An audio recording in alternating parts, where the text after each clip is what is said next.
السلام علیکم ورحمۃ اللہ وبرکاتہ۔ ان الحمد للہ نحمده ونستعینه ونستغفره ونعوذ باللہ من شرور انفسنا ومن سیئات اعمالنا من يهد اللہ فلا مضل له ومن يضلل فلا هادی له واشهد ان لا الہ الا اللہ وحده لا شریک له واشهد ان محمدا عبده ورسوله يا أيها الذين آمنوا اتقوا الله حق تقاته ولا تموتن إلا وأنتم مسلمون يا أيها الناس اتقوا ربكم الذي خلقكم من نفس واحدة وخلق منها زوجها وبث منهما رجالا كثيرا ونساء واتقوا الله الذي تساءلون به والأرحام إن الله كان عليكم رقيبا يا أيها الذين آمنوا اتقوا الله وقولوا قولا سديدا يصلح لكم أعمالكم ويغفر لكم ذنوبكم ومن يطع الله ورسوله فقد فاز فوزا عظيما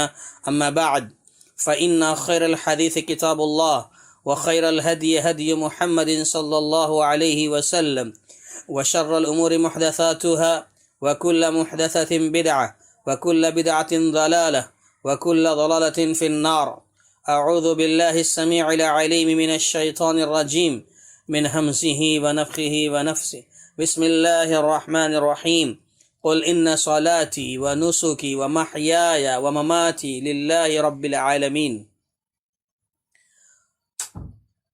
محترم سامعین و سامعات،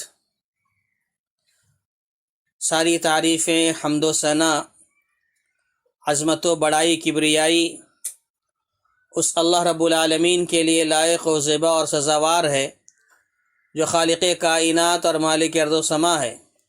اس کے بعد بے شمار درود و سلام نازل ہو ہم سب کے آخری نبی احمد مجتبیٰ محمد مصطفیٰ صلی اللہ علیہ وسلم کی ذات گرامی پر، جن کی مختلف کوششوں کے نتیجے میں ہم تک دین اسلام پہنچا۔ محترم دوستوں اور ساتھیوں، یہ خوشی کی بات ہے کہ الحمدللہ درس حدیث کا ایک سلسلہ شروع کیا جا رہا ہے، اور اس کے لیے جس کتاب کا انتخاب کیا گیا ہے وہ ایک مشہور و معروف مایہ ناز عالم دین، مفسر قرآن عبد الرحمن بن ناصر السعدی رحمہ اللہ کی ایک مشہور کتاب جوامع الاخبار۔ اس کتاب کے اندر 100 حدیثیں اکٹھا کی گئی ہیں، جمع کی گئی ہیں، اور وہ حدیثیں توحید پر، اصول پر، عقائد پر، سیرت و سلوک، اخلاق و کردار پر، اور اسی طریقے سے دینی و دنیوی آداب، عبادات، معاملات، نکاح وغیرہ احکامات، ان سارے مضامین پر مشتمل ہے۔ ان سارے عناوین کے تحت احادیث اس کتاب میں موجود ہیں۔ انشاءاللہ ہم سلسلہ وار ان احادیث کو سماعت کریں گے اور ان احادیث سے ملنے والے دروس، اسباق، فوائد آپ کے سامنے بیان کیے جائیں گے۔ ساتھ ہی ساتھ حدیث کا معنی، مفہوم اور اس کی مختصر سی شرح بھی انشاءاللہ آپ کے سامنے پیش کی جائے گی۔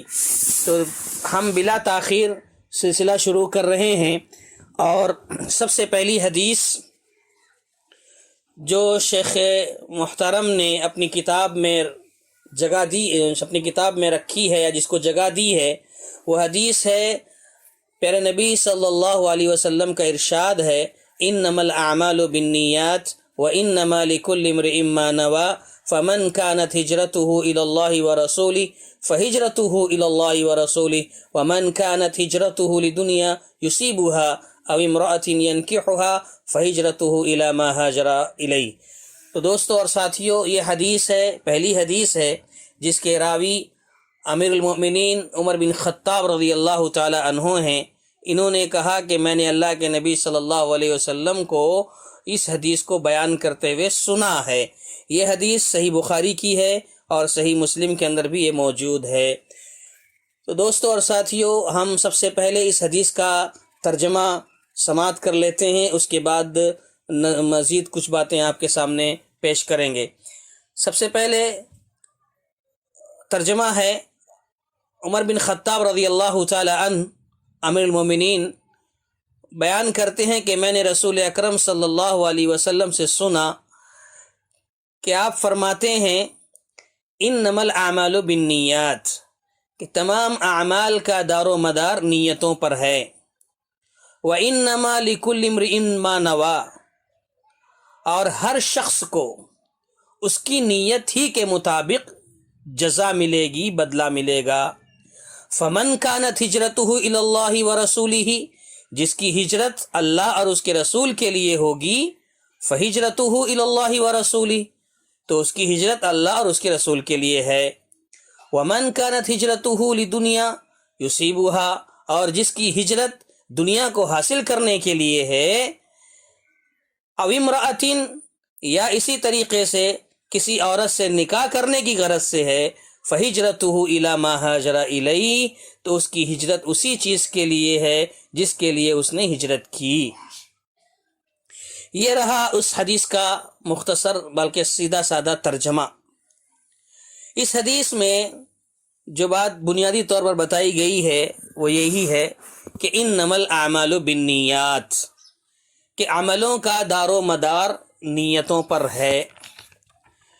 یہ حدیث ایسی حدیث ہے جس کے بارے میں امام شافعی رحمۃ اللہ علیہ نے فرمایا ہے، هذا الحديث ثلث العلم ويدخل في 70 بابا في الفقه۔ امام شافعی رحمۃ اللہ علیہ نے اس حدیث کے حوالے سے کیا فرمایا؟ هذا الحديث، یہ حدیث ثلث العلم، علم کا ایک تہائی حصہ ہے، علم کا ایک تہائی حصہ ہے۔ وَيَدْخُلُ فِي 70 بَابًا فِي الْفِقْهِ، اور اس حدیث کے اندر فقہ کے 70 ابواب داخل ہیں۔ یعنی گویا کل ملا کر یہ بات بتانا چاہ رہے ہیں یہ حدیث بہت اہم ہے، بڑی اہمیت کی حامل ہے۔ اس حدیث کے اندر بہت ساری چیزیں شامل ہو گئی ہیں، نیت کی جو باتیں ہیں حقیقت میں بہت بڑی بات ہے۔ تو امام شافعی رحمۃ اللہ علیہ کا یہ قول۔ اسی طریقے سے امام احمد رحمہ اللہ نے یہ بات بیان فرمائی ہے، کہتے ہیں امام احمد بن حنبل رحمہ اللہ، اصول الاسلام علی 3 احادیث۔ امام احمد بن حنبل رحمۃ اللہ علیہ فرماتے ہیں کہ اصول الاسلام علی 3 احادیث، کہ اسلام کی بنیاد 3 احادیث پر ہے۔ اسلام کی بنیاد 3 احادیث پر ہے۔ 3 ایسی حدیث ہیں جس کو اگر سمجھ لیا جائے تو یہ سمجھ میں آئے گا کہ پورے دین اسلام کی بنیاد انہی 3 حدیث پر موقوف ہے، انہی 3 احادیث پر پورا کا پورا اسلام ہے۔ اسلام کی بنیاد انہی پر ہے۔ 3 حدیث کون کون سی ہیں یہ ہمارے علم میں ہونا چاہیے۔ وہ کون سی 3 حدیثیں ہیں جس کے بارے میں امام احمد بن حنبل رحمہ اللہ نے فرمایا ہے کہ یہ تینوں کے تینوں حدیثیں اسلام کی بنیاد ہیں، اسلام کی بنیاد ہیں، اسلام کی بنیاد انہی 3 حدیثوں پر ہے۔ وہ 3 حدیثیں کون سی ہیں؟ اس میں سب سے پہلی حدیث یہی حدیث عمر ہے، یعنی انما الاعمال بالنیات، اور دوسری حدیث عائشہ رضی اللہ تعالی عنہا کی ہے۔ وہ حدیث بھی بڑی معروف ہے، من احدث فی امرنا ھذا ما لیس منہ فورد، جو ہمارے اس دین میں نئی چیز ایجاد کرے گا جو ہم میں سے نہیں ہے تو وہ رد ہے، مردود ہے۔ اور تیسری حدیث نعمان بن بشیر رضی اللہ تعالیٰ عنہ کی ہے، حدیث کے راوی ہیں، وہ حدیث وہ بھی بہت مشہور ہے، الحلال بین والحرام بین، کہ حلال واضح ہے، حرام واضح ہے۔ یہ 3 احادیث ہیں۔ ان تینوں احادیث کو امام احمد بن حنبل رحمہ اللہ نے فرمایا کہ یہ اسلام کی بنیاد ہیں، یعنی اسلام کی بنیاد انہی 3 احادیث پر ہے۔ تو دوستو اور ساتھیو، یہ میں نے دو اقوال اس لیے رکھے ہیں آپ کے سامنے تاکہ آپ کو اندازہ ہو جائے کہ یہ حدیث جو ہم لوگ پڑھنے جا رہے ہیں اور بار بار سنتے ہیں، علماء سے سنتے ہیں، پڑھتے ہیں، اور ہمیں اس کا ترجمہ بھی یاد ہو چکا ہے کہ انما الاعمال بالنیات الی آخرہ، تو اس کی کیا اہمیت ہے اس کا اندازہ اسی سے لگا لیں جو میں نے دو قول آپ کے سامنے پیش کیا، امام شافعی رحمۃ اللہ علیہ کا اور امام احمد بن حنبل رحمہ اللہ کا، کہ جو کہتے ہیں کہ اسلام کی بنیاد 3 احادیث پر ہے، اس میں ایک حدیث یہی ہے انما الاعمال بالنیات۔ اسی طریقے سے اب اور آگے بڑھتے ہیں ہم۔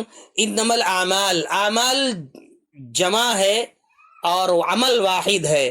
اعمال میں سارے اعمال شامل ہیں، داخل ہیں۔ وہ اعمال کا تعلق چاہے دل سے ہو، چاہے بولنے سے ہو، زبان سے ہو، یا عمل کا تعلق اعضاء و جوارح سے ہو، سارے کے سارے اعمال اس میں شامل ہیں۔ دل کا عمل جیسے توکل ہے، رجوع الی اللہ ہے، انابت ہے، خشیت ہے، یہ سارے کے سارے اعمال دل کے ہوتے ہیں، تو دل کے اعمال بھی اس میں شامل ہیں۔ اسی طریقے سے اعمال جو زبان سے ہوتے ہیں اس کے بھی اس میں شامل ہیں۔ زبان سے آدمی کچھ بولتا ہے، اچھی بات، بھلی بات، بری بات، جو بھی بولتا ہے وہ عمل بھی اس میں شامل ہے۔ اعضاء و جوارح سے جو بھی عمل کرتا ہے، ہاتھ پیر سے، وہ اعمال بھی اس میں شامل اور داخل ہیں۔ تو انما الاعمال جب کہا گیا، عمل نہیں کہا گیا، اعمال کہا گیا ہے۔ عمل واحد ہے، اعمال جمع ہے، تو اعمال کہہ کر یہ بات سمجھائی جا رہی ہے کہ اس میں سارے اعمال داخل ہیں، چاہے وہ دل کے عمل ہوں، زبان کے عمل ہوں، اعضاء و جوارح کے عمل ہوں، یا دیگر جو بھی ہیں، یعنی سارے اعمال اس میں داخل اور شامل ہیں۔ اسی طریقے سے کہا گیا انما الاعمال بالنیات، کہ عملوں کا دار و مدار ان نیتوں پر ہے۔ نیت قصد و ارادے کو کہا جاتا ہے۔ نیت کسے کہتے ہیں؟ نیت ارادے کا نام ہے، قصد کرنے کا نام ہے لغت کے اعتبار سے۔ شرعی اعتبار سے اگر نیت کا معنی دیکھا جائے تو اہل علم نے یہی کہا ہے، اللہ کا تقرب حاصل کرنے کے لیے، اللہ کی نزدیکی حاصل کرنے کے لیے بندہ کسی عمل کا ارادہ کرے، بندہ کسی عمل کا ارادہ کرے اللہ کا تقرب حاصل کرنے کے لیے، یہ اس کی شرعی تعریف ہے نیت کی۔ اور اس کا محل، اس کی جگہ، یعنی ارادے کی جگہ، نیت کی جگہ کیا ہے؟ دل ہے۔ دل سے آدمی ارادہ کرتا ہے، دل سے آدمی قصد کرتا ہے، یہ شرعی معنی اہل علم نے بیان فرمایا ہے۔ تو دوستو اور ساتھیو، وقت زیادہ نہ ہو جائے، اسی لیے ہم نے یہ سوچا ہے کہ مختصر وقت میں ہی تھوڑی تھوڑی باتیں آپ کے سامنے پیش کی جائیں گی۔ میں یہ سمجھتا ہوں کہ آج ہم نے تھوڑی سی تمہیدی بات کی ہے، انشاءاللہ اگلی نشست میں آپ کے سامنے مزید باتیں رکھنے کی کوشش کروں گا۔ اللہ تعالیٰ سے دعا کرتے ہیں کہ اللہ رب العالمین ہم تمام کو، ہم جو کچھ سن رہے ہیں، سمجھ رہے ہیں، اللہ تعالیٰ ہم سب کو عمل کرنے کی توفیق عطا فرمائے، آمین۔ وآخر دعوانا ان الحمد للہ رب العالمین، والسلام علیکم ورحمۃ اللہ وبرکاتہ۔